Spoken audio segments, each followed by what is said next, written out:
Om Namo Bhagavate Vasudevaya. Narayanam Namaskritya Naram Jayam Narottamam Devim Saraswatim Vyasam Tato Jayam Tiriyat Nashtaprayeshu Bhatreshu Nityam Bhagavata Sevaya Bhagavati Uttam Shloke Bhaktir Bhavati Nashtiki. So continuing with the discussion on Srimad Bhagavatam, Canto 3, Chapter 31, Lord Kapila's instructions on the movements of the living entities.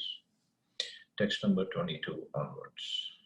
Kapiluvacha evam kritmatirgarbhe dashamasya stuvam prishihi sadhyakshipati vachinam prasutya suti maruta. Lord Kapila continued, the 10-month-old living entity has these desires even while in the womb. But while he thus extols the Lord, the wind that helps parturition, maybe it's the birth, propels him forth with his face turned downward so that he may be born. So generally it looks like it's a face that comes out first. Tena shrishta sahasa kritva va kashira aturaha vinishkarkramati krichrena niruchvaso hatasmriti. Pushed downward all of a sudden by the wind, the child comes out with great trouble, head downward, breathless and deprived of memory due to severe agony. The word krichrena means with great difficulty. When the child comes out of the abdomen, through the narrow passage, due to pressure there, the breathing system completely stops. And due to agony, the child loses his memory. Sometimes the trouble is so severe that the child comes out dead or almost dead. One can imagine what the pangs of birth are like. The child remains for 10 months in that horrible condition within the abdomen. And at the end of 10 months, he is forcibly pushed out. So means the child actually, somewhere else I read, that the child gets comfortable. Even in that horrible situation, the worms are biting him and he is hanging upside down with the neck and the back curved. We can't even imagine his position, but still he gets comfortable. He doesn't want to go out, but he's pushed out by this air, different airs in the body of the mother. In Bhagavad Gita, the Lord points out that a person who's serious about advancement in spiritual consciousness should always consider the 4 pangs of birth, death, disease, and old age. The materialist advances in many ways, but he is unable to stop these 4 principles of suffering inherent in material existence. So these 4 principles of suffering will go on. And the birth is a very painful process. And when the child comes out, he loses his memory due to severe agony. Means he forgets whatever he has prayed to the Lord in the womb of the mother. And then he starts identifying himself with the body, and the relatives around there, they make him identify with the body, and the little baby looks so cute and everybody wants to play or touch him, and that's it. His life in the material world starts. Patito bhuvya sring mishra vishtha bhure ucheshtate roruyati gate gyane viparitam gatim gataha. The child thus falls on the ground smeared with stool and blood and placed just like a worm germinated from the stool. He loses his superior knowledge and cries under the spell of Maya. So when he comes out, he's all smeared with stool and blood. And the doctor or the nurses, whoever are there, they clean him up. And like it is said, he loses his breath when he comes out of that narrow passage. So the doctor or the nurse has to slap him first a little slap on the back, and then his breathing starts and he cries. So this is how we start in the material world, with the slap and crying. And we live like that also, crying. Parachandam na vidusha punyamanu janena sa anbhi pretam apannaha pratyakhyatu manishvaraha. After coming out of the abdomen, the child is given to the care of persons who are unable to understand what he wants, and thus he is nursed by such persons. Unable to refuse whatever is given to him, he falls into undesirable circumstances. So he is there when a child is born and he can't even tell what does he want. He doesn't know the language. And so he is nursed by such people who don't know what he wants. So only thing he knows is crying. If something is itching him, he cries. If he's hungry, he's crying. If he's sleepy, he cries. Somehow mother figures it out, but in the beginning, nobody knows what he wants and unable to refuse whatever is given to him. So he cannot even say what I want to eat, and he's been given whatever the parents think is the right thing for him to eat. Within the abdomen of the mother, the nourishment of the child was being carried on by the nature's own arrangement. The atmosphere within the abdomen was not at all pleasing, but as far as the child's feeling was concerned, it was being properly done by the laws of nature. But upon coming out of the abdomen, the child falls into a different atmosphere. He wants to eat one thing, but something else is given to him because no one knows his actual demand. And he cannot refuse the undesirables given to him. Sometimes the child cries for the mother's breast, but because the nurse thinks that it is due to pain within his stomach that he is crying, she supplies him some bitter medicine. The child does not want it, but he cannot refuse it. He is put in very awkward circumstances, and the suffering continues. So, although little babies are very cute to play with, but we can just, from his perspective, we can try to understand his position. Shaito ashuchi paryanke jantu sveda jadushite nesha kanduya neyanga namasanno thancheshtane. Laid down on a foul bed infested with sweat and germs, the poor child is incapable of scratching his body to get relief from his itching sensation, to say nothing of sitting up, standing, or even moving. So he is lying down on the bed, and here it is infested with sweat and germs.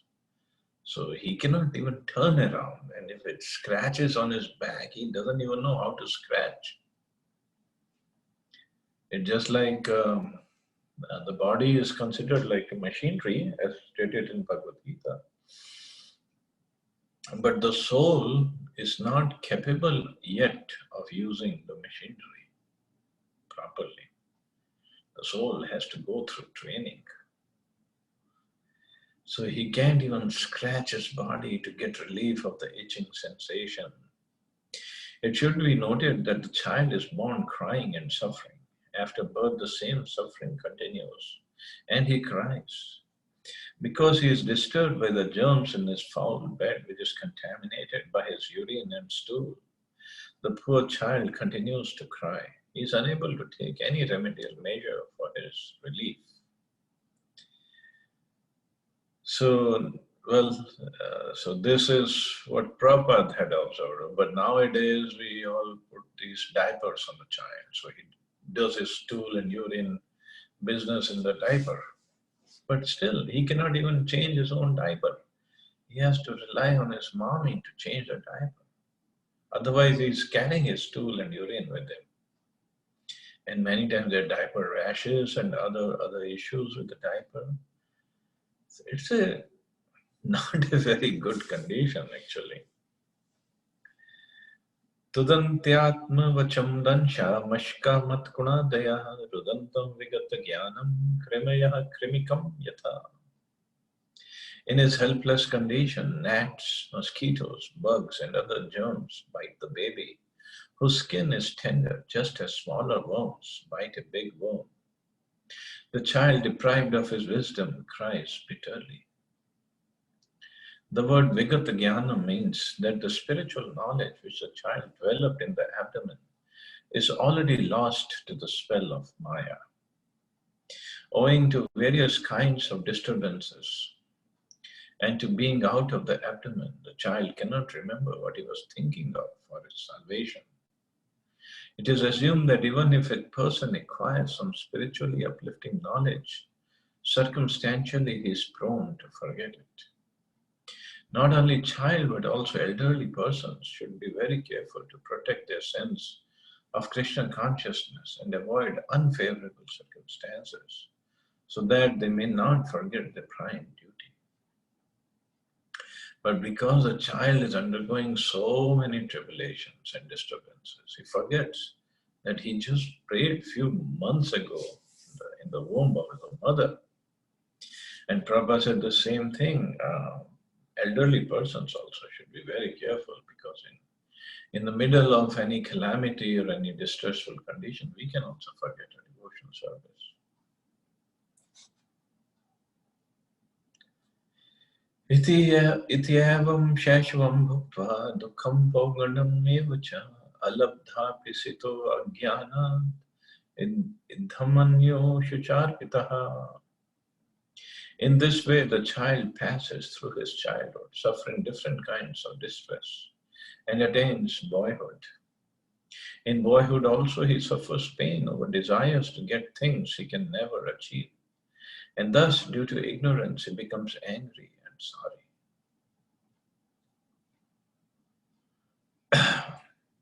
So childhood full of problems, and then he attains boyhood, gets little older. And then again, there are pains because he desires to get so many things, but he can't. From birth to the end of 5 years of age is called childhood. After 5 years, up to the end of the 15th year is called Poganda. At 16 years of age, youth begins. The distresses of childhood are already explained, and when the child attains boyhood, he is enrolled in a school which he does not like. He wants to play, but he is forced to go to school and study and take responsibility for passing examinations. Another kind of distress is that he wants to get some things with which to play, but circumstances may be such that he is not able to attain them. And he thus becomes aggrieved and feels pain. In one word, he is unhappy, even in his boyhood, just as he was unhappy in his childhood. What to speak of youth?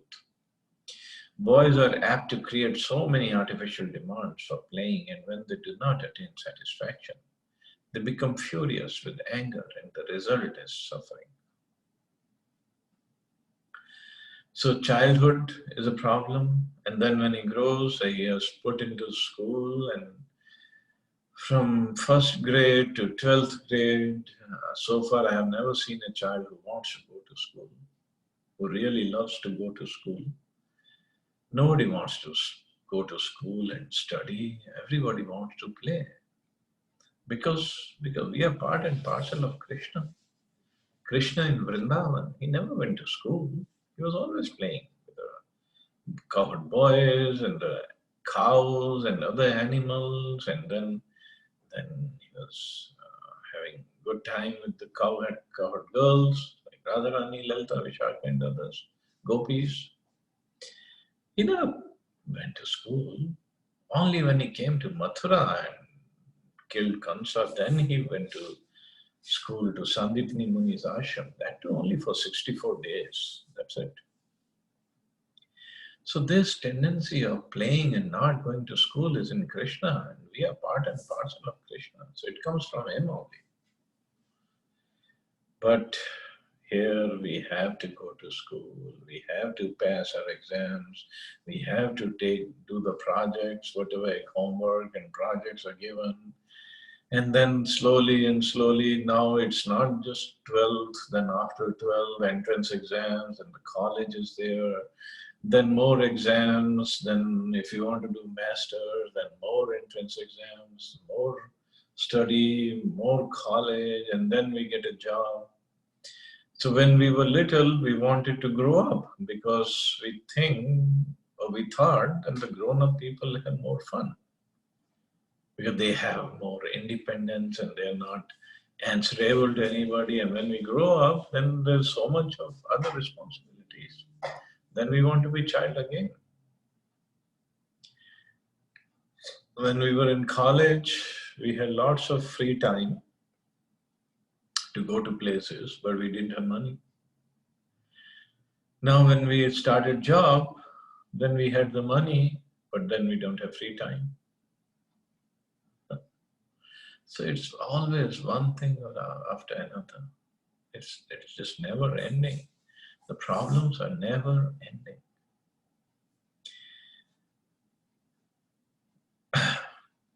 Sahadehena manena vardhamanena manyana karoti vigraham kami kamishvantaya chatmanaha. With the growth of the body, the living entity, in order to vanquish his soul, increases his false prestige and anger and thereby creates enmity towards similarly lusty people. In order to vanquish his soul. So let's see what Prabhupada says. In Bhagavad Gita, 3rd chapter, verse 36, Arjuna inquired from Krishna about the cause of a living being's lust. It is said that a living entity is eternal and as such qualitatively one with the Supreme Lord. Then what's the reason he falls prey to the material and commits so many sinful activities by the influence of the material energy? In reply to this question, Lord Krishna said that it is lust which causes a living entity to glide down from his exalted position to the abominable condition of material existence. This lust circumstantially changes into anger. Means lust changes into anger when the lust is not fulfilled. And when the lust becomes fulfilled, it becomes greed. Means more desire to enjoy more things. And there's going to be some point where even the greed is not fulfilled. Then it becomes lust again. So it's always a problem in the material world. Both lust and anger stand on the platform of the mode of passion. Lust is actually the product of the mode of passion, and in the absence of satisfaction of lust, the same desire transforms into anger on the platform of ignorance. When ignorance covers the soul, it's a source of its degradation to the most abominable condition of hellish life. So there are verses in Bhagavad Gita, 2nd chapter, where after the Krodha gives rise to ignorance, and then Buddhi Bhrinshat Buddhi, Krodha Bhavati Sammoha, Sammoha Spriti Buddhi Nasho, Buddhi Nashat Pranashyati. Then the intelligence is lost, and when intelligence is lost, he falls down again into the material life. Means that the ignorance takes over. So all this starts with the lust only, nothing else. Lust means to satisfy, the desire to satisfy one's own senses. That's it. Any sense. Instead of trying to or desiring to serve Krishna, my desire to satisfy my own senses is lust. To raise oneself from hellish life to the highest position of spiritual understanding is to transform this lust into love of Krishna. Sri Narottam Das Thakur says, a great Acharya of the Vaishnava Sampradaya said, Kama Krishna Karmarpane. Due to our lust, we want many things for our sense gratification, but the same lust can be transformed in a purified way so that we want everything for the satisfaction of the Supreme Personality of Godhead. Anger also can be utilized towards a person who is atheistic or who is envious of the personality of Godhead. As we have fallen into this material existence because of our lust and anger, the same two qualities can be utilized for the purpose of advancing in Krishna consciousness. And one can elevate himself again to his former pure spiritual position. Srila Rupa Goswami has therefore recommended that because in material existence we have so many objects of sense gratification which we need for the maintenance of the body, we should use all of them without attachment for the purpose of satisfying the senses of Krishna. That is actual renunciation. So in material existence, we have so many objects of sense gratification. Of course, there's so many. Because senses are unlimited, unending desires. We need so many things.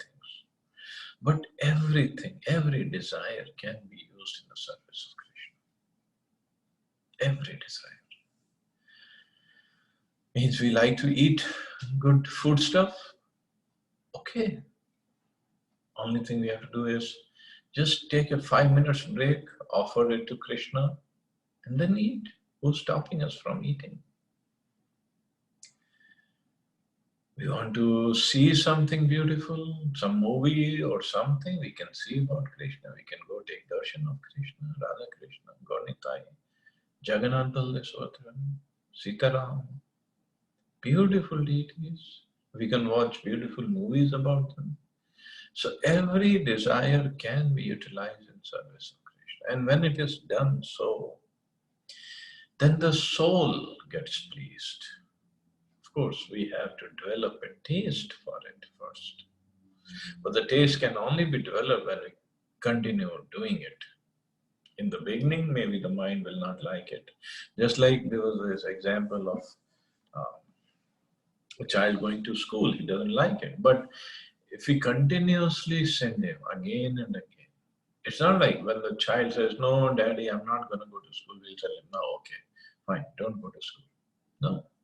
We force him, we send him, and slowly, he likes it, he develops bonding over there, he makes new friends, and then he would like to go. So similarly, the mind would say, no, don't go to temple, let's go to movie, and mind will say, don't eat prasadam, let's go eat in a restaurant, and nice food. Of course, these days it's already a problem. But anyway, the mind will always say that. I don't want to do that. I don't want to. But intelligence has to tell the mind, no, you have to do it. You have to sit down and chant. You have to read. You have to eat prasadam only. You have to go to temple to take darshan of the deities. Then slowly, the mind starts liking it. Because ultimately that's the goal of our working. That is our natural, original position. And the original position is when the mind comes into the position, he likes it. Soul comes to that position, he loves it. In the beginning, because of the tendency of the mind or the conditioning of the mind, we might not like it. But understanding this is the best thing, so we should do it.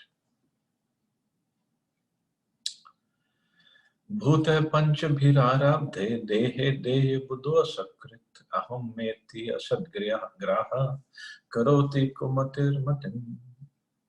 By such ignorance, the living entity accepts the material body, which is made of 5 elements, as himself. With this misunderstanding, he accepts non-permanent things as his own and increases his ignorance in the darkest region.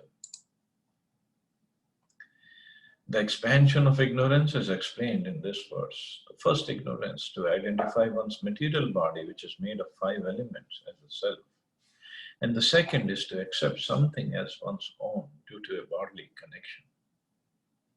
In this way, ignorance expands. The living entity is eternal, but because of his accepting non-permanent things, misidentifying his interest, he is put into ignorance, and therefore he suffers material pangs. So he suffers because he identifies himself with this material body. The soul is made of Sat Chit and Ananda. So soul cannot suffer. Even in the previous chapter, when we saw how the Yamdutas come and they take a living entity to Yamlok, they give him a yatna there. Because the soul cannot suffer, and the subtle body, you cannot give any punishment to subtle body. So this punishment has to be given to gross body. And when we identify ourselves with the gross body, not just this is my hand, I am this hand, I am this body. If something happens to my hand, it can be cut or it can be crushed or it can be burned or whatever. Soul is not getting crushed, the soul is not getting burned. But because of my connection, because of my consciousness that I am this body, so anything that happens to the hand, I think I am suffering because of my bodily consciousness. But the yogis, on the other hand, they can sit in Himalayas without even covering their body, and they can do tapasya for hundreds and thousands of years. It's the same body made of 5 elements, but they have gone beyond this point. The devotees can do wonderful things with the same body, but they have gone beyond this bodily conception. So our suffering is because we identify ourselves with this body. And then with the mind, and then things related to the body. But the soul has no such relationship. It's only bodily relationships. But this is the ignorance, and this is what Prabhupada says. Lord Kapila Dev is saying, with this misunderstanding, he accepts non-permanent things as his own and increases his ignorance in the darkest region. Means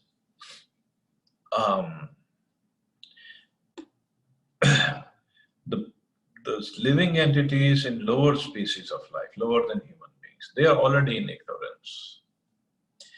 Plants, trees are in more ignorance than the insects, than the fishes, or than the birds, and the animals are in ignorance, but comparatively they are lesser in ignorance. So either we suffer in that condition. It's like if I have a toothache and I go to a dentist and he gives me this anesthesia, and then he works on the tooth to remove it or to do whatever, root canal. But just because he gave the anesthesia means he has put that part and myself in ignorance of the pain, so he can work on it. So either so the two ways is either we remain in ignorance like animals or birds and insects, and we don't know what's happening to our consciousness and we are completely oblivious to it. That's why people say ignorance is bliss. But that ignorance is wrong ignorance. Somebody has given me anesthesia to remove my tooth, but doesn't mean I'm not in pain. After the tooth is extracted, the pain will be there. I haven't transcended it. So the other way is to transcend the whole identification with the body. So that process is called yoga, to transcend it, to go beyond it. So either we remain in the ignorance or go beyond it. So it's up to us. The choice is ours. So either ignorance is bliss or transcendence is bliss. What we have to choose. So the right souls, so those souls which are advanced, they choose the right thing. They want to transcend it. That doesn't mean the devotees don't go through to take. They will. But at least they're working towards that. No more material body, and when no more material body means no more toothache and no more other pains. So that's why he says. So this is the ignorance in the increases is in ignorance in the darkest region. Darkest region means lower species of life. So all we have to do is transcend it, go above it. No more ignorance. So anyway, I'll stop here. See anybody has any questions or comments.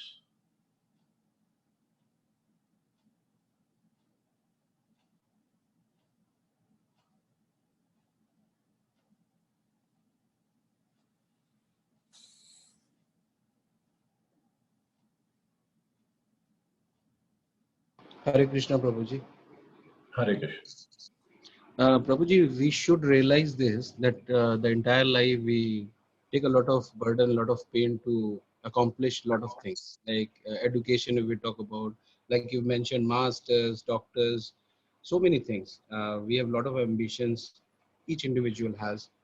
And then at the end, like, at whatever the age, maybe 70, 80, uh, you passed away, or I mean, somebody passed away at that age. After so much of accomplishment, let's talk about a doctor or scientist or something. He has to die. He or she has to die at some stage. Again, take a birth. Again, do the same thing. So, probably this is I think this is a realization that in one lifetime itself, if we achieve that heightened state of this spirituality, then that's the best thing. Every time, why should we put that effort to do it? I mean, this is my That's the observation. whole idea. but we don't learn it. That's a problem, and we don't work on that. I don't want to go through it again. Yes, bro. This is what we have to do. And this is what Bhagavatam is. It should make us more sincere, more determined. Actually, Prabhuji, yes.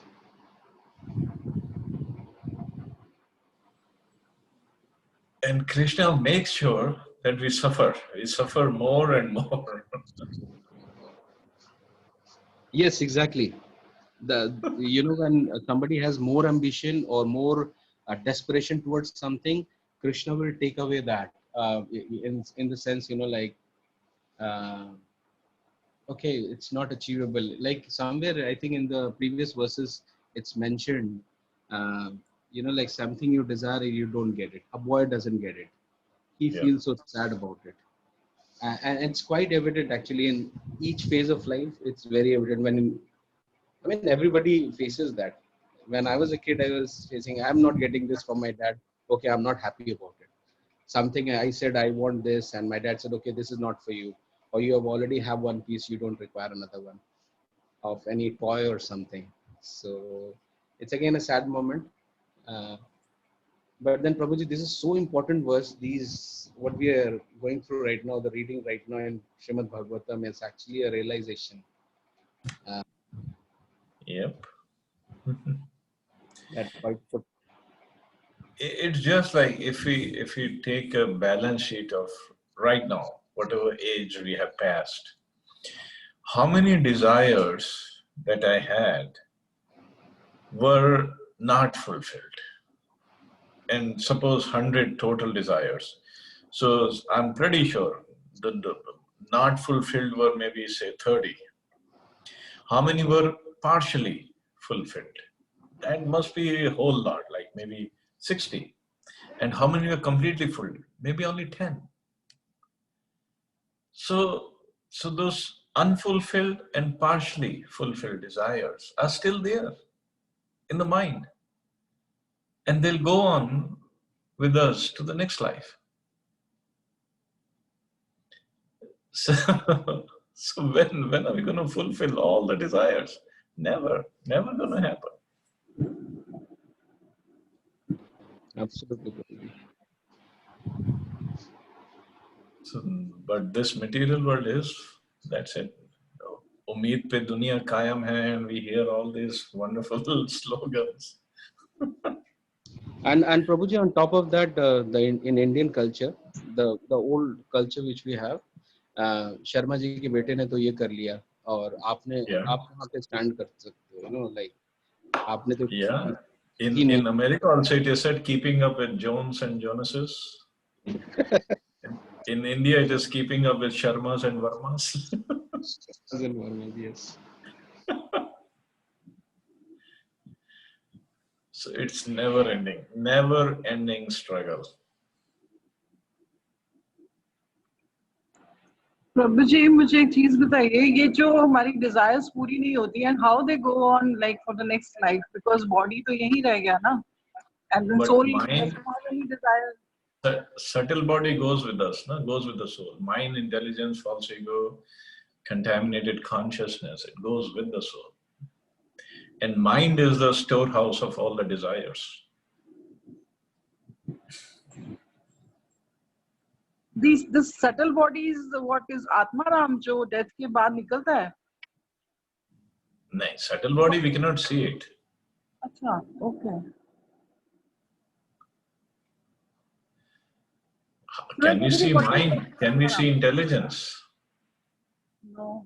Okay. So that goes with the soul. Actually, that is the basis of the new body. I'll try to explain it tomorrow. Okay. Thank you. You just remind me tomorrow if I forget. I'll try to explain it. Okay, thank you. Hare Krishna. Okay, Mata. Thank you.